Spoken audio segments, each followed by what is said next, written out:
Between 2013 and 2022, Kenya has had a president with lofty ambitions of the country's infrastructural and logistical capabilities. From roads to rails to ports to last-mile power connectivity, President Uhuru Kenyatta's administration has been grand on infrastructure projects. But grand projects mean grand budgets, and that has been a pressure point in the Jubilee administration's 10 years in power. Deficits have widened, public debt has ballooned. We want to assess the legacy of President Uhuru Kenyatta through the lens of arguably the indelible signature of his 10 years in power: mega-sized infrastructure projects.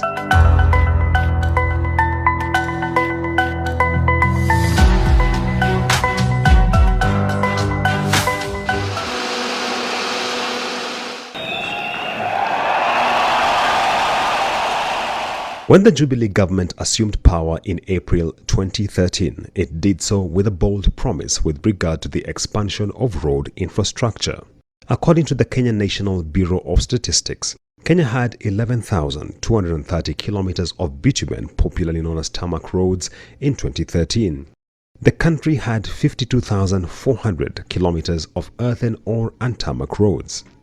By 2020, the Bureau of Statistics indicates that the country had 20,655 kilometers of tarmac road, implying the Jubilee administration had tarmacked 9,425 kilometers of road.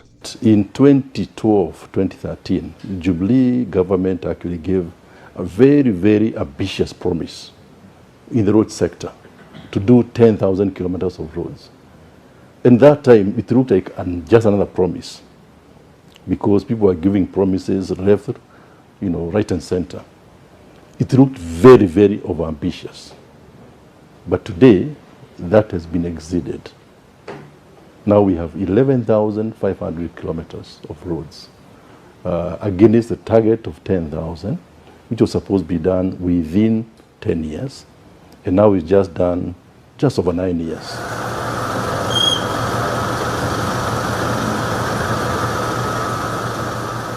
Economic pundits contend that this ambition was not unfounded. The state of the business climate necessitated bold efforts to ensure Kenya's status as a logistics and commercial hub was elevated and remained competitive when benchmarked against regional peers. The reason why infrastructure has been the key focus of governments in the last 20 years is not by accident, or it's not because of legacy or because of that. It's because the businesses in this country have complained in the last 20 years about competitiveness, lack of competitiveness in the region. And the reason is because of the high cost of freight, the high cost of energy, and those things. And so when President Uhuru came in 2013, its first budget, he promised that the cost of freight from Mombasa to Nairobi will reduce from 140,000, on a 20-foot container to 30,000. Of course, these things didn't happen even with the SGR up to now.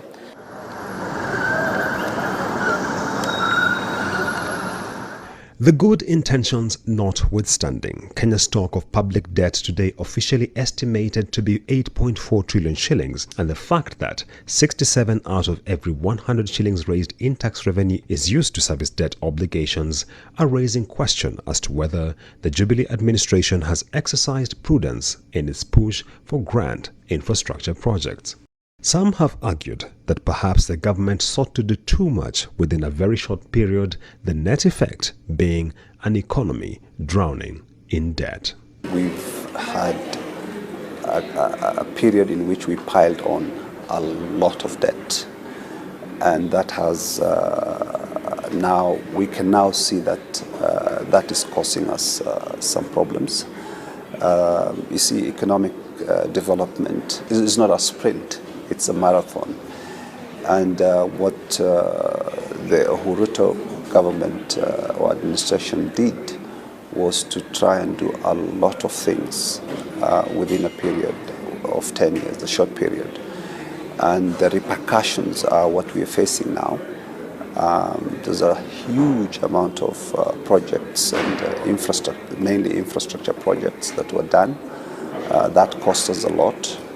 And I think in the short term, we're going to pay the price.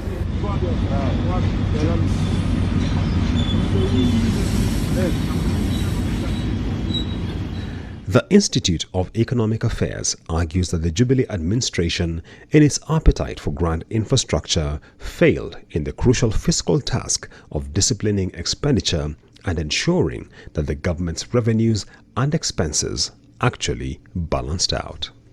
It is very clear now that there's a huge public debt overhang.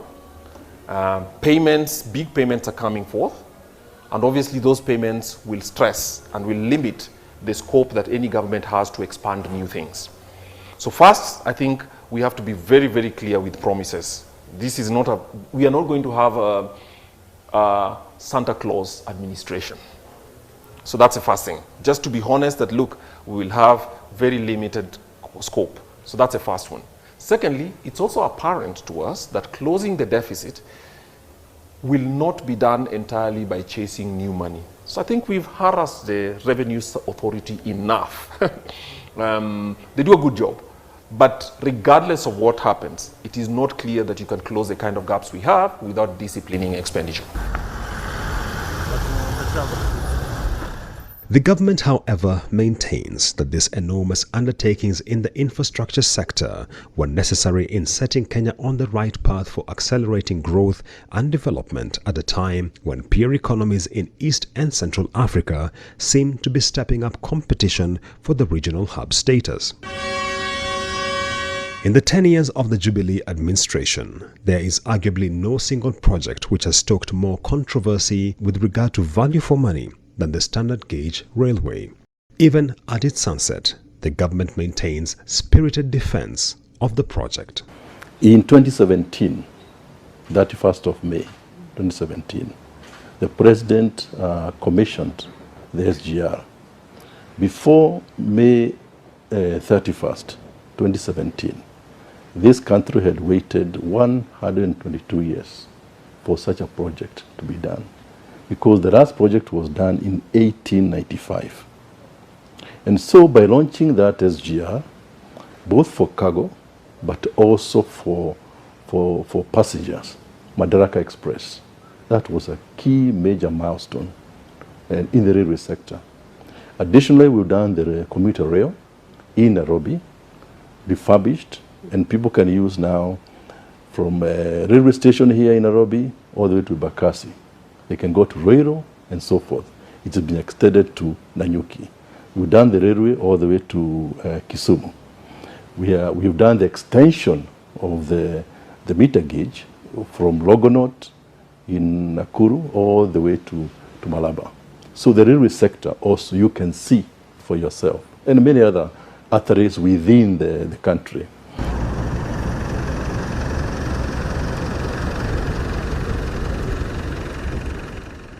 Pundits argue that whereas projects such as the SGR and the Nairobi Expressway may be grand in scale, they are disproportionately lean on trickle-down and the impact on the lives of ordinary citizens. Where are the priorities? Where are you putting money? Because on one hand, government has been arguing that they are spending on high-impact sectors, but really they are spending on gas and on energy and infrastructure. Is energy and infrastructure high impact, especially if you're doing grand scale projects that rely on imports, as opposed to, you could put money in infrastructure, but you do lower level roads that give local contractors work. So, we want to see what are the priorities. Roads that have taken substantial amounts of money, like the expressway, over 90 billion. I think they may serve the country in the long term, but if you look at it in terms of cost-benefit analysis, in terms of the returns to the economy, in terms of the returns to the GDP, then you would not feel that. But I think he has put in quite a bit of money into infrastructure, but at a high price because of the loans. You do the infrastructure so as to spur growth, and then basically to get the benefit of that infrastructure. Unfortunately, what I have a problem with is the rate of accumulating debt and the impact of this in terms of economic growth don't match. And I mean, you just have to look at the numbers. I think between 2011 and 2022, we've basically grown our debt at close to 20% on a compounded annual growth basis. And at the same time, during the same period, we had an average economic growth of about 4%. So that tells you that the accumulation of the debt basically does not justify the end, which is economic growth. The government, however, disagrees that Kenyans have been saddled with projects which don't meet the requisite value for money thresholds. The Transport Cabinet Secretary argues that ascertaining that taxpayers stand to gain from a project is the core benchmark of undertaking projects of the scale of the SGR and the Nairobi Expressway. We must, as a matter of routine, do what we call value for money assessment. You look at the cost and look at the benefit. You do that extremely professional process. In some case, we even hire an independent expert to go through that assessment of, as an independent expert to determine, is a country getting value for money? And this gives us assurance that indeed this project is not overpriced.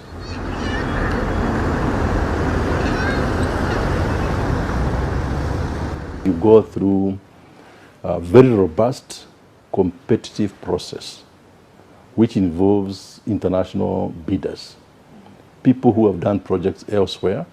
We invite them to make sure they put their bids. Those bids must be competitive. You do not prescribe the cost of the project. Yeah? You do a feasibility study first, but then you actually put in a very competitive process at international standard. So because these bidders would like to get the project, they will try to outdo each other by making sure they give you the best bid possible.